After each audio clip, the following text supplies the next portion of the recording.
5:15 on Wednesday, April 9th. So I'd like to call this meeting of the Oregon Public Library Board to order. May I have a roll call, please? Sure. Jada, Here. Nelson, Here. Goblin, Here. Reese, Here. Beshen, Here. Bergstrom, Here. and Bonsenfield. Thank you. Thank you, Laura. Is there a motion to adopt our agenda this evening? Thank you, Carlene. Is there a second? I'll second. Thank you, Coral. Any discussion? Okay, hearing none, all in favor? Aye. All right, we have an agenda. Moving on to community input. Do we have any community that would like to speak tonight? Thank you, Gwen. I don't like looking at people's backs, so that's why I'm standing up there. That's like, you know, the first thing that you learn in educational school. What I want to do is thank you for giving me the time to speak this evening. I appreciate that. And I'll just get right into it. And since I haven't been in front of a lot of people in a long time, I'm gonna read a lot, okay? So, sorry about that. In this times, it may seem that what I want to talk about tonight is a trivial matter. We are focused on the macro view, as we should be. Removing funding to satisfy some sort of sanctimoniously point of view that is antithetical to what this country is really about is definitely stealing our focus. We all have anxiety, I suspect. Libraries, schools, universities are being dismantled. These public places are bastions of knowledge, encouraging facts, ideas, research, because we know that knowledge is foundational to our country and our democracy. And in my mind, it is how we evolve to become a better species. It is a wonderful testament that Oregon, Wisconsin is dedicated to preserving this legacy with this new, beautiful, spacious library for all to use, to meet, study, read, learn, and interact with one another with no boundaries of race, gender, child, adult, and the elderly.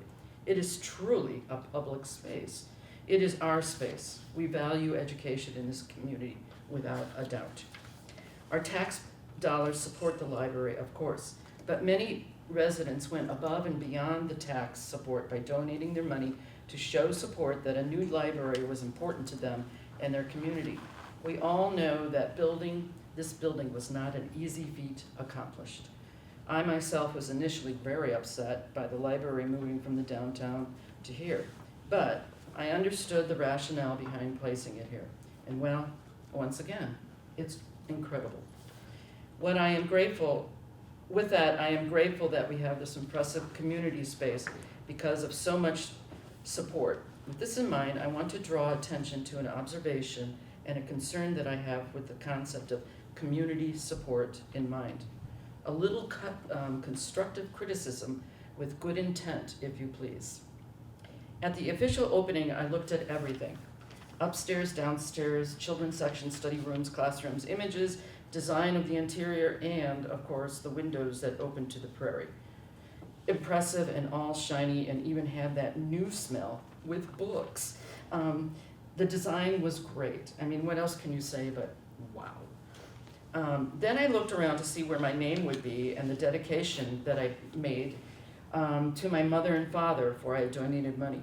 It wasn't much, $500, but it was a lot to me for various reasons at that time.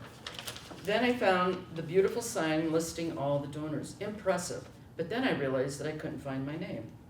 Then I understood that if one gave $1,000 and or over, you were on that very big plaque. I did find, okay, I almost missed it, the donors who did not donate $1,000 or more, which is great, mind you, but the other donors were posted on a printout paper in the community message board. I don't know why, but it really bothered me then, and it still bothers me. One of my activities that I love is to go to museums wherever I find myself, and libraries. There's a really great Carnegie Library up in Bayfield, and the huge Chicago library is like, oh my God. Anyway, I even took a class in the history of museums, layout of designs, and please don't tell anybody I wrote grants for a graduate assistantship. I don't like doing that. Anyway, I always stop and read the donor plaques. It can tell a lot about an institution, any institution. After having a conversation about this very topic at the library, I got very frustrated at the process and solution that had been explained to accommodate the people that donated $1,000, and my apologies, Mrs. Way. I learned that the donors of under $1,000 will be printed in a book. So I have many questions. But what does that mean? A 3-ring binder so it can be easily added to? But where would that be displayed? Will it be displayed? A leather-bound book, display case, bookshelves, behind the counter? Will people have to ask to see the donor book? Who would go to the library and ask, may I please see the donor book? Well, I would like to share this with you. When the list is on a wall, people read it and see just how many people supported this community effort. Everybody. Well, everybody, a lot of people. If it is on the wall, people waiting, hanging out might actually read the plaque. I really think that the idea of this amazing community effort might be lost on people now and in the future if everyone is not publicly recognized on a wall similar to the one in place already. I would have loved to give $5,000, $50,000, but I can't. But we do what we can. I know that every dollar donated was important and showed the support that everyone gave. Everyone. And again, it is a positive testament to our town. I know, well, everything is in place, can't change it, no funding either. And the future is very worrisome about funding. But two things that I taught in my art classroom was constructive criticism and creative problem solving. I know this would be expected to be expensive, but not as bad as you might think with that creative problem solving. I have several ideas, but I must convince you that it's the right thing to do and that this can happen. I was so happy, even if on a computer printout with my thank you to my parents, to see my name right under one of my favorite residents, Dr. Marr. It was important to thank my parents publicly because they are the ones that gave me and my brothers opportunity with books, education, that we are now all lifelong learners. Okay, maybe not one brother. It is a joy to have this beautiful library, but let us be inclusive. All who gave to make it happen. Inclusive is not a dirty word, honestly. I looked it up. Please, I hope you can understand that I was a little bothered by not finding my name on a plaque. Remembrance is powerful, and I would like to, I know this is like totally opposite of the scope, but it is an example of how the Vietnam Memorial wall in Washington, D.C. by the great Maya Lin made people cry at the wall because they saw names and everybody was included. So tonight I ask you to consider making all the donors visible to everyone. Again, I have several possible ideas that can make it work, but would like to be given opportunity to further discuss this with, of course, input from the board and staff of the library. I have a background in art and design and have built a house as well. Difficult decisions have to be made, and sometimes quality is replaced by what is affordable. But there are solutions to an oversight. Change can be planned for and set up to work, and, of course, be successful. Corrections can be made through this creative problem solving. This is the most important community space in Oregon. All who made it happen should be recognized and acknowledged by being included in a large visual display. So many people believed and supported this project. Again, a testament to our fair knowledge, our fair village and township, that a library and an education are very, very important. Thanks. Thank you, Gwen. Does anybody have any questions to follow up with Gwen? Yeah, do you have any questions for me? Or? No, I just wanted to make sure that if the board had any questions, they had an opportunity to clarify anything that you said tonight. Okay, well, I really do hope that you will consider that. And if you need a copy of this, I'll clean it up and give it to you. Thank you. Do you mind if you have one I could share with the board member who's not here tonight? Well, there's a lot of chicken scratch on it. Okay. So let me type it up and I'll email it Yeah, to you. if it's too much, I don't want to make you do Oh, extra work, gosh, but it's if you want not- to share, it's up to you. If you want to share the comments, I'd be happy to How do many that. pages is great, right? And it's all in there. I just made some change. I'm almost editing, so. Sounds good, thank you. Thank you very much. Thank you. Glenn. Thanks, Glenn. Okay, Excuse I me. would entertain a motion to approve the minutes from our March meeting. I will make that motion. Thank you, Coral. Is there a second? Second. Thanks, Laura. All in favor of approval of the minutes from our March meeting? Aye. Opposed? All right, thank you. Let's move on to review and payment of available bills and accepting the financial reports. Is there a motion to do so? I'll make that motion. Thank you. Thank you. Jennifer, anything you'd like to point out to us this evening? I forgot to put a tab on that when I added it, so I'm gonna just get there. I apologize for the scrolling.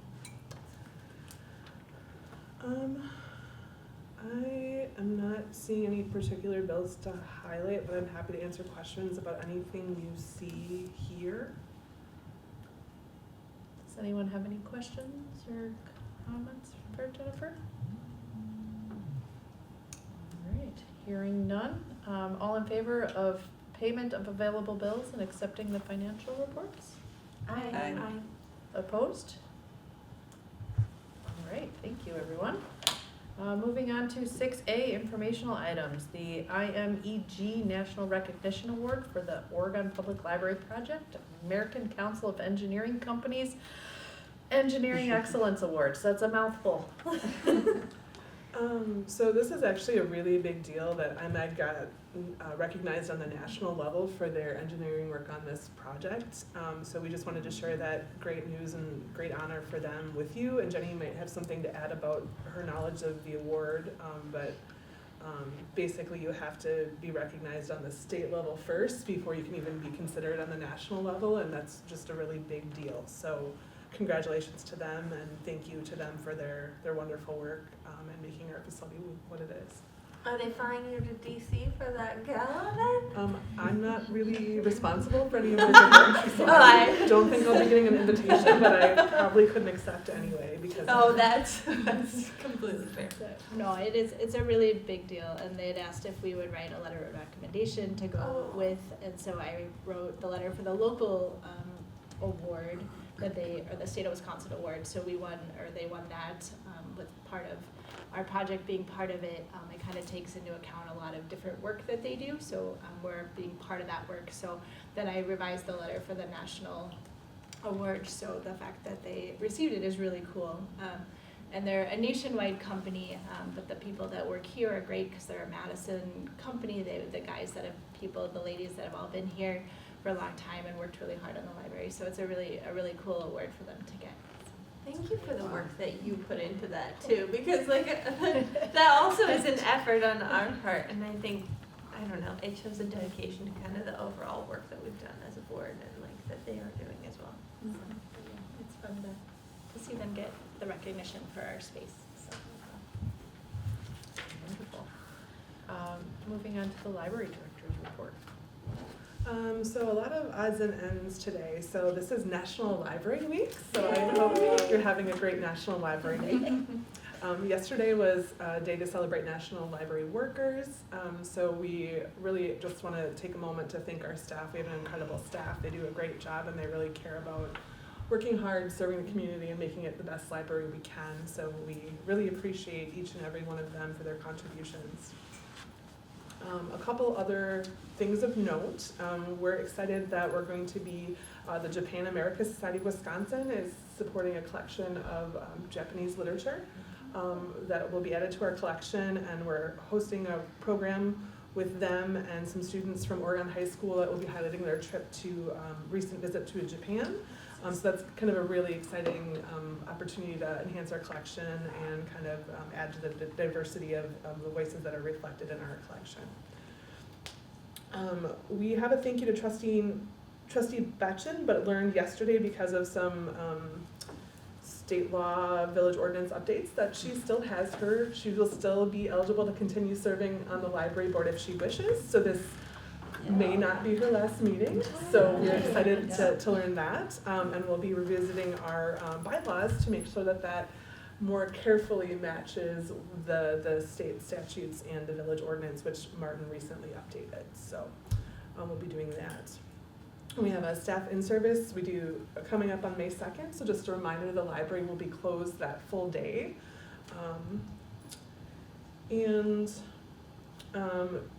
Other heads up that the South Central Library System has habitually over the years done evaluations of our automated library system, which is the software that we use to manage patron accounts, to check things out, to do all of our staff functions for our collection. In the recent evaluation, they are making some recommendations that will be considered in May and may lead to a change in software providers. So that's just something that they're exploring. So I just don't want you to be surprised when we share more information as that becomes available. The election was here as the library is a polling place, and we had more in-person voters than we had during the presidential election, which was exciting. And so it was a very, very busy day. It was the most visitors on a single day, but less checkouts than our grand opening day. So that's exciting to see. We did have a roof leak issue last week, and thanks to Laura for taking care of that while I was gone. But we had it repaired today, and there's a little bit of wet carpet and a little damaged ceiling tile, but we're confident or hopeful that they fixed the leak, and we'll be watching for that next time it rains to make sure we're in good shape. Also excited to share that today they finished our shelving install. Ready to move in. So that is exciting to wrap up. I think that we're ready to move in. Thank goodness. And so those are kind of the highlights of what's been going on.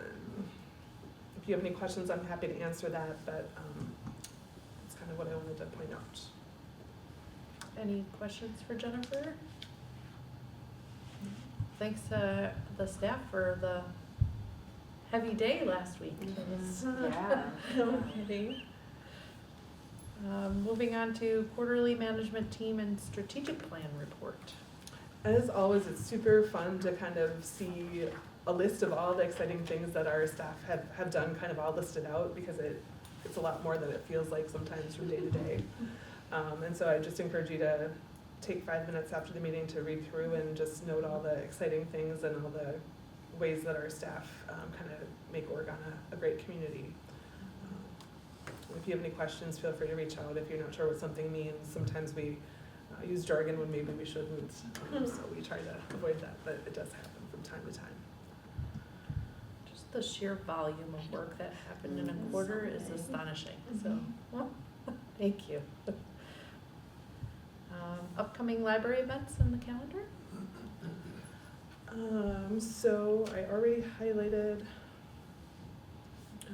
I guess I don't have anything else in particular other than just looking at the nice, great variety. I did highlight the Japan program, and I will be highlighting the Friends events later on in the agenda. So again, just take a peek at the schedule and see all that we have to offer. Thank you, Jennifer. Monthly statistics report?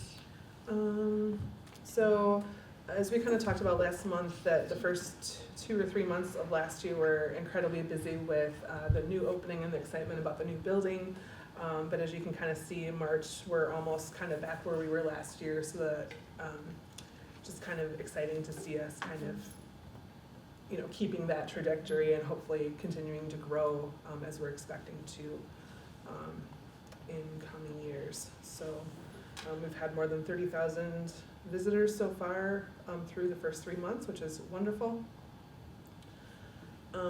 Again, our meeting room use has grown from last year, so more and more people are aware of having those study rooms and meeting rooms available, which is a great thing for the community to be able to use. And so we again anticipate that each of those numbers will continue to grow this year over last year, and then hopefully again in future years. Can I just interject? I had a person that I had just met, and we were talking about the library and some things, and she's like, I go to libraries all over the place. I work from home. She's like, you guys' study rooms are amazing, and your online reservation and being able to go in and just know if you could use it is the best library in the whole community. So I just wanted to pass that around because I thought it was kind of fun because it was totally unsolicited and kind of cool information. So. Yeah, and there's a number of libraries that in our system have the same reservation software, but it's great because it really empowers people to take care of things on their own, and then staff, of course, is always there to help, but it's a great resource when people can, get what they need very quickly and easily, so that's a great comment to hear.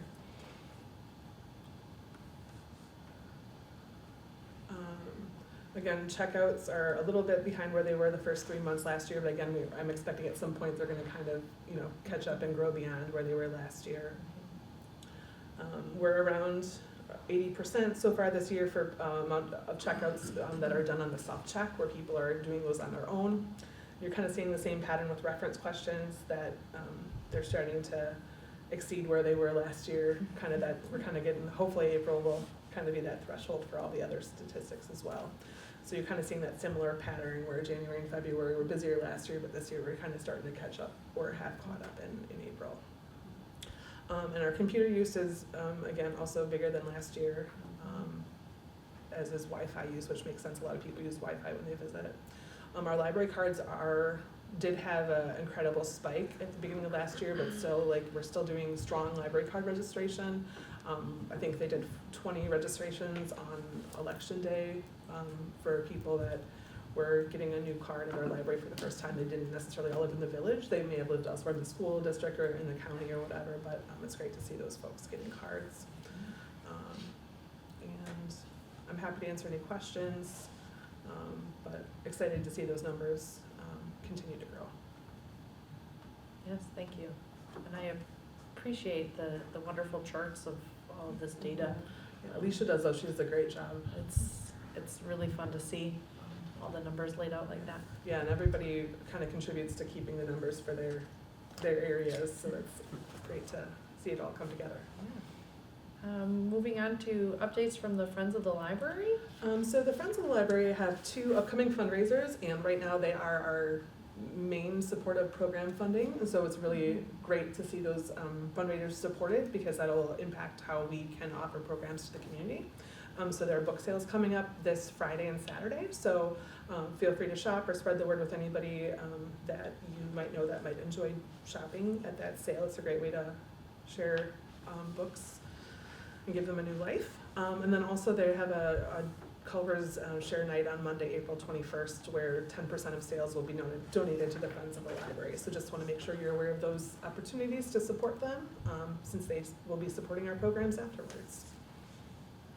Thank you.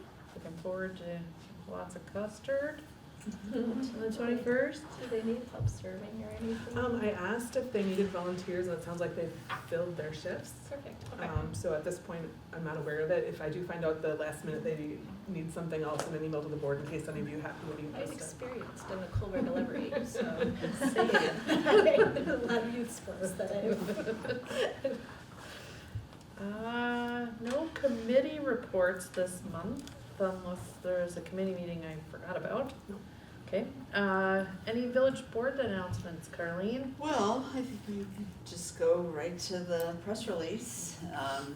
The village, there was the election, and Bill was reelected as chair.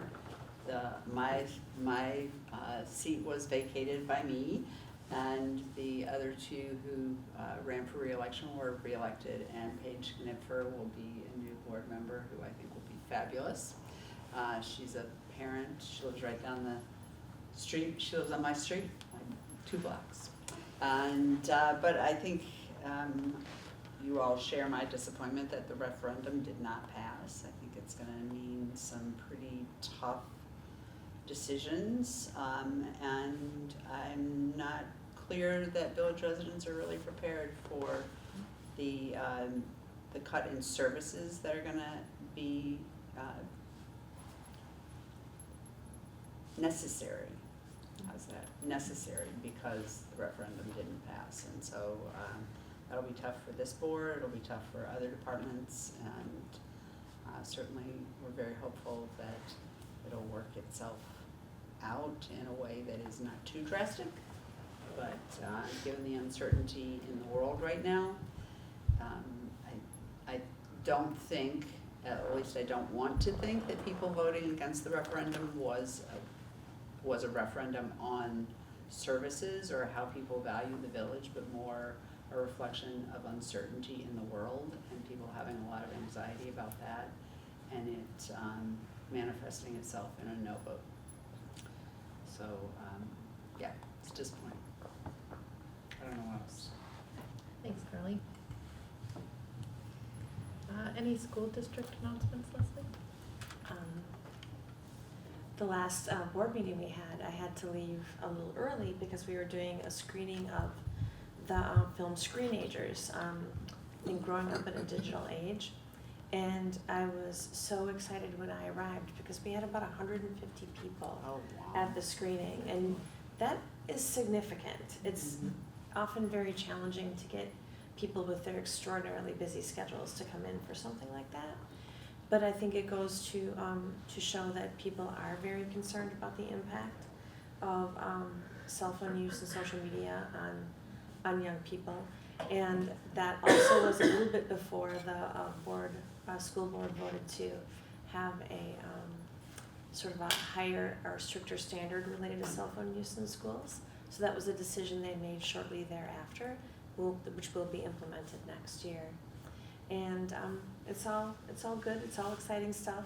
The big thing coming up is some of the final decisions related to next year's calendar and whether or not an early release or a late start is a part of that planning. That'll be decided within the next week. I think that's it. Great, thank you. Moving on to item 7A, discussion and possible action, outcome of the 2025 village referendum for village operational plans. So I guess Carleen kind of already gave a good overview of the results, which I'm sure you're all aware of, but we'll just be working with, in partnership with the village as the village board provides direction on the 2026 budget, and focusing as a team on what our core services are and how our staff efforts are best spent to have the most impact. And that might mean we reduce time on an area that might not be contributing to the community or serving our customers the way that we need to spend our time. So be an exercise we'll be looking at. We'll also be looking at which of the items that we had hoped would be in the referendum that we want to try to prioritize for the future. Things like our staffing.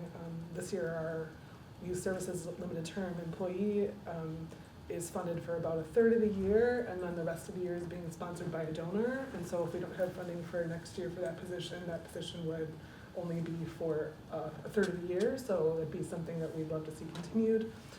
We also have changes in funding revenue from the Friends for our programming, so if we want to continue programming at current levels, we need to evaluate funding options to make sure we can keep those things. So those will be things that we'll want to explore as we prepare for the budget and prioritize what we want to put our efforts towards. But again, we'll be working in partnership with the village. We have kind of a unique situation as the library board has authority over the library board budget. So the village could say, we would suggest you cut this particular thing and we'd ask you to reduce your budget X dollars accordingly. But then if we reduce the budget X dollars, they can choose the amount, but it's up to you how you would make that reduction, whether you want to follow that. So it's kind of, we want to work together, but also there's kind of a different dynamic there than there are with other departments. But I think it behooves everybody to be cooperative and good partners and have conversations if there's differing perspectives to do that the best possible way, because we all want to serve the community the best that we can. I don't have anything else on that, but just wanted to give you a chance to discuss and debrief on that to the extent possible. Thank you, Jennifer. Is there anything that anyone else would like to add, ask?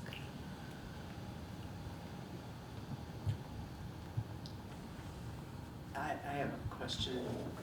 So we know that we're gonna not get the level of funding for next year's budget, and so much of the grant money that's available has been available through I shouldn't say so much. Some of the money that's been available for libraries and schools has been federal money, and we know that that is very precarious right now. So I'm wondering if there's if maybe some of us should be beginning to look at places like private foundations and such that grant libraries to begin thinking proactively about how we might replace some of the funds that we're definitely not going to get from since the referendum didn't pass. Yeah, that would be definitely something we could consider pursuing more actively. We didn't have a lot of luck getting private foundation funding for the building project. We did have a few select foundations that we were able to get private funding for, but that's a little different, capital versus operating, so there might be different opportunities. And then also we can look at some of the donation funds that we've received and where it might be appropriate to use those and how we can optimize the impact of those available funds over the next few years, so. I work with several people who are in the granting kind of space, pursuing grants, so I'll just reach out to a few of them and see if they have any ideas. Yeah, absolutely, yeah. Thank you, Carly. Mm-hmm. Any other thoughts, comments? Okay, moving on to the village proclamation for National Library Week, April 6th through the 12th. And just sharing that they had this on the village board agenda last night, so just sharing it with you. It's always nice when the village supports the work that our department does. So thank them for recognizing Library Week. Thank you. A proposal for solar analysis and energy benchmarking services. So we have had our building in operation for just a little over a year now, and our solar panels went live on Earth Day last year, so they've been running for about a year. So that really, at this point, we have a really good snapshot of what our energy consumption is and also what our energy generation is. And so one of the original plans with the building design was that we had a budget of a certain amount for solar panels, and we used all those funds and used all the solar panels we could with that amount. But the building does have additional roof capacity to add additional solar panels, which would increase the production and in turn reduce our electric bill. I can't talk today, I'm sorry. But we want to make sure, I guess, before we consider whether that might be a future solution, we want to really understand if that would be beneficial. We don't want to spend time or resources pursuing that if it's, well, we could produce more solar in June, July, and August, but we'd be selling it back to the company and we wouldn't really make enough to, over the course of the year, it wouldn't really be beneficial to us. On the other hand, it could turn out to be very beneficial and we might have a good return on investment. We don't really know until we look at it. So basically I asked HDA to put together a proposal to see what it would cost to do those services. And then also for them to, again, look at our HVAC system now that we've been in operation for a year to make sure everything's functioning optimally, and so that we can make any suggestions they might have for us to change settings to be more energy efficient as well. So I guess if you are interested, we could move forward with this proposal using some capital funds we still have available for building related things. But if you don't wish to pursue this at that time, that's understandable as well. But just wanted to give you the option to do that, as I think there's many things that we could learn, better understand, and perhaps plan for the future better if we did have this. I'm going to pull up the scope of services that this would include. And the sharing findings with library staff is just basically providing those recommendations to me and explaining them and answering any questions that we have about them. Is there a motion to approve the HGA proposal for solar analysis and year one energy benchmarking services? I'll make that motion. Thank you, Jenny. Is there a second? I'll second. Thank you, Leslie. Any discussion or questions, comments? Yeah, this fits perfectly within the village's sustainability, trajectory, and I think it makes a ton of sense. Yeah, and anything that could help us maybe save some operational costs down the road might be a good thing to keep looking into. All right, so all in favor? Aye. Opposed? All right, thank you.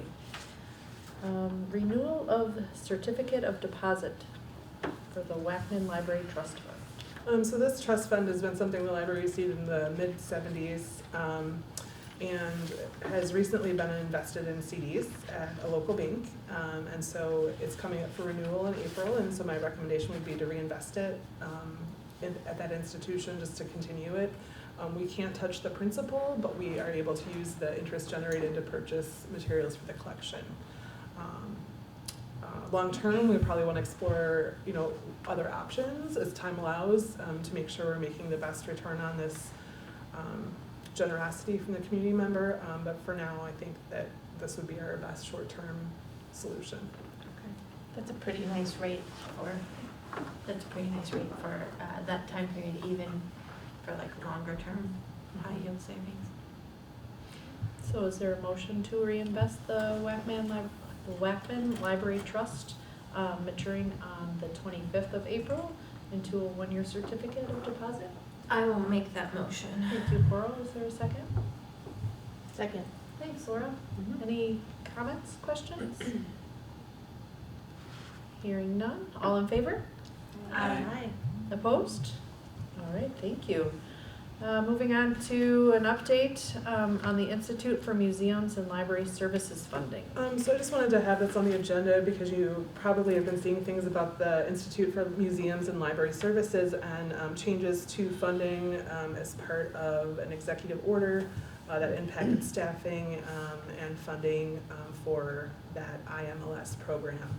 And some of the questions people have is what is that going to do to our local library? So I shared some email correspondence from our library system director and also from the Department of Public Instruction, since they're more versed in the nuances of how that benefits libraries in both our area and then in the whole state.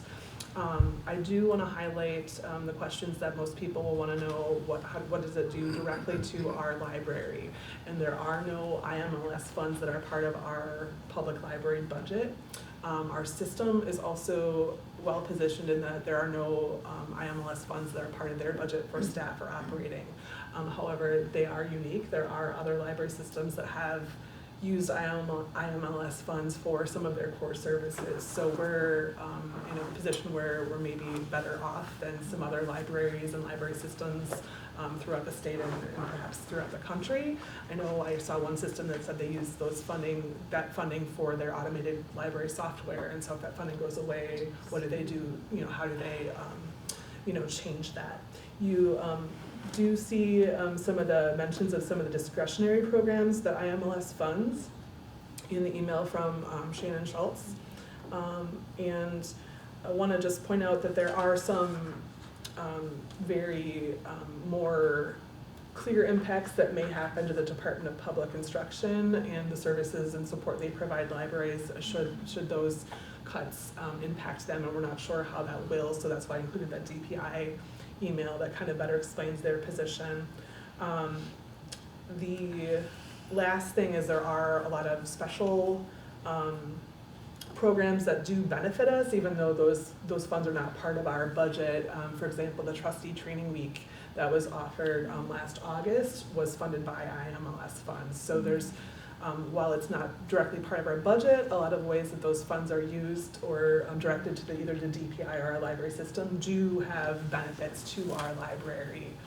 So just kind of wanted to give you the background from both the library system and DPI perspective, the context that maybe we're in a better position than some other libraries and library systems, and then also just some of the other impacts that we may not be aware of, but might impact us indirectly through those other relationships that we have. If you have questions, I might not know the answer, but I can try to reach out to folks that might be more familiar with than I am, if you do have questions. Anybody have any questions? But thank you for getting that information together. It does help. Okay. Moving on to our next meeting is Wednesday, May 14th at 5:15 p.m. Are there any requests for future agenda items, including what Gwen spoke about this evening?